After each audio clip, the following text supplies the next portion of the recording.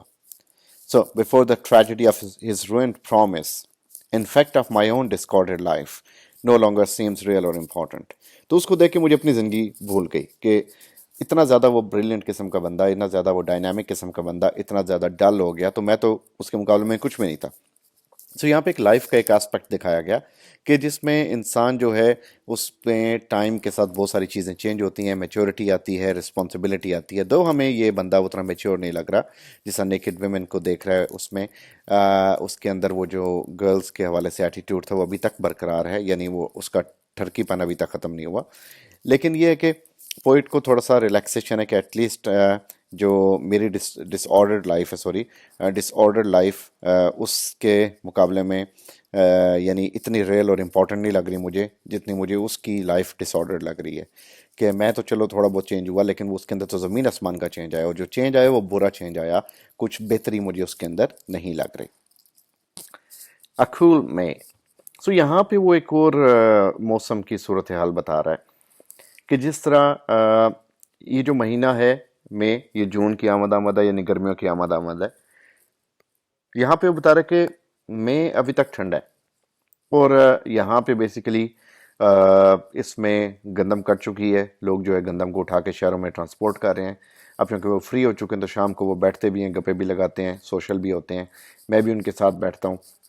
لیکن میں ساتھ ساتھ یہ بھی سوچ رہا ہوں کہ جو ڈیزرٹس ہیں ان میں ابھی تک جو ونڈ ہے وہ برننگ ونڈ ہے، وہ سٹارٹ ہو چکی ہے. نارتھ میں جو گلیشیئرز ہیں وہ ہیو کر رہے ہیں، یعنی سانس لے رہے ہیں، یعنی میلٹ ہو رہے ہیں، اور ان کی جو برف ہے وہ پگھل کے دریاؤں، نہروں سے ہوتی ہوئی، نالوں سے ہوتی ہوئی درختوں تک پہنچے گی، اور ہر پتے تک وہ ٹھنڈا پانی پہنچے گا، اور وہ پتے، وہ پودے جوان ہوں گے. سو یہاں پہ بیسیکلی ایک اس میں کوئی چھپا ہوا ایسا نہیں ہے. He is talking about subcontinent weather, جس میں آپ دیکھتے ہیں نارملی کہ کس طرح ویدر کے اندر چینجز آ رہی ہیں، اور کس طرح ویدر کے حوالے سے جو مئی کے اندر گرمی ہے، اور ایک ہی جگہ پہ مختلف جگہوں پہ بہت ساری گرمی یعنی مختلف ویدرز ہیں. سو یہاں پہ ہم یہ کہہ سکتے ہیں کہ ایک ہی ٹائم میں بہت ساری ڈفرینٹ چیزیں ہو رہی ہوتی ہیں. اگر کہیں پہ ٹھنڈ پڑ رہی ہے تو وہاں پہ گرمی بھی پڑ رہی ہے. اگر کہیں پہ گلیشیئرز ہیں ان کا ٹھنڈا پانی آ رہا ہے، تو کہیں پہ جو برننگ ہوا ہے درختوں سوری صحراؤں میں وہ بھی چل رہی ہے. So basically he is talking about all kind of climates in a single region. So too many houses. Too many houses, the view is terrifying, far as the eye can see. Roofs telescoping into each other at the way down the hill, till it seems one could slide to the bottom without touching the ground. The man who first built here in the wilderness must have watched with pride the second house grow, his choice vindicated. And then, in anguish, as the houses attacked the hillside, a swarm and stung it to shapelessness. Pioneer and the follower are both buried side by side in the Christian cemetery. And we, who come 100 years after, use these structures as sleeping places only, from which we stirred each elegant evening to see and been seen by others. سو یہاں پہ ایک طرح سے یہ human psyche, human attitude دکھایا ہوا ہے کہ جس ہم سوام کر دیتے ہیں، گھروں پہ گھر بنا دیتے ہیں، ایک پیسفل پلیس کو ہم کمرشل کر دیتے ہیں. یہ غالباً جو ہمارے جیسے مری ہے اس زمانے میں بہت زیادہ ایک ویکنٹ تھا. آہستہ آہستہ اس کو ہم نے سوام کر دیا، بھر دیا، سٹف کر دیا، ہوٹل سے، گھروں سے، ساری چیزیں اس کے اندر ہم نے اس طرح بھر کے رکھ دیں. تو یہاں پہ وہ یہ بات کر رہا ہے کہ ایک زمانے میں اگر جو چیزیں تھیں ان کو اب دیکھیں تو آپ کو لگتا ہے کہ کتنا چینج آ چکا ہے. اب جو گھر ہیں ٹیلیسکوپ کرتے نظر آتے ہیں ایک دوسرے کے اوپر سے. آپ ایک گھر کے اوپر جاؤ تو آپ اس سے آرام سے چلتے ہوئے ساتھ والے گھر پہ سٹیپ کرتے کرتے زمین تک آ سکتے ہو. یعنی اس حد تک جو گھر ہیں وہ ایک دوسرے کے قریب آ چکے ہیں، گھر ایک دوسرے کو انہوں نے کراؤڈ کر لیا. کسی زمانے میں وہ بندہ ہوگا جس نے یہاں پہ ایک گھر بنایا ہوگا، بڑا پراؤڈلی وہ دیکھتا ہوگا کہ ولڈرنس میں وہ آیا، اور پھر اس کے بعد دوسرا گھر بنا اور تیسرا گھر بنا. تو اب وہ لوگ جو کہ سب سے پہلے آئے جنہوں نے گھر بنایا، اور جو اس کا فالوور تھا جو اس کو دیکھ کے جس نے گھر بنایا، وہ مر چکے ہیں، وہ اپنی قبروں میں ہیں. لیکن ہم جو اب یہاں پہ موجود ہیں، ہم جو بڑا فخر کر رہے ہیں کہ ہم نے یہاں پہ گھر بنایا اور لوگ ہمیں دیکھ رہے ہیں، بیسیکلی کیا ہے، یہاں پہ ہم نے اس ولڈرنس کو ختم کر دیا، نیچر کو ختم کر دیا، تباہی پھیر دی چیزوں کی، اور یہاں پہ ہم بالکل ایک ایسی جگہ پہ آ کے بیٹھ گئے جو کہ کسی زمانے میں بڑی ویران ہوتی تھی، بڑی ایک اچھی اس کی لک آتی تھی، بڑا نیچرل ویو تھا، لیکن ہم نے اس لک کو خراب کر دیا. سو بیسیکلی جس طرح مین اینڈ نیچر ایک بہت امپورٹنٹ تھیم رہا ہے کہ انسان ہمیشہ سے نیچر کو کچلنے کی کوشش کرتا رہا ہے، گھروں پہ گھر بناتا رہا ہے. ڈیتھ آف اے سیلس مین میں جو ولی لومین ہے، اس کو بھی یہ ایشو ہوتا ہے کہ کسی زمانے میں جب اس نے گھر بنایا بہت اچھا وہ پرسکون جگہ پہ تھا، لیکن آس پاس جب اسکائی اسکریپرز بنی تو اس کے گھر میں سورج کی روشنی نہیں آتی تھی، اور وہ پودے لگانے سے بھی محروم تھا کیونکہ پودوں کو سن لائٹ نہیں ملتی تھی. سو یہ پرابلمز ایک میٹروپولیٹن سٹی کے ہیں اور ایک نیچرل سٹی کے ہیں جو اس نے اس میں اٹھائے. A middle class drawing room. So a middle class drawing room, yani as soon as you enter the room's poverty strikes you like a blow. The Mori carpet may have been priceless once, now its worst patches are hidden by the strategic placement of occasional pieces.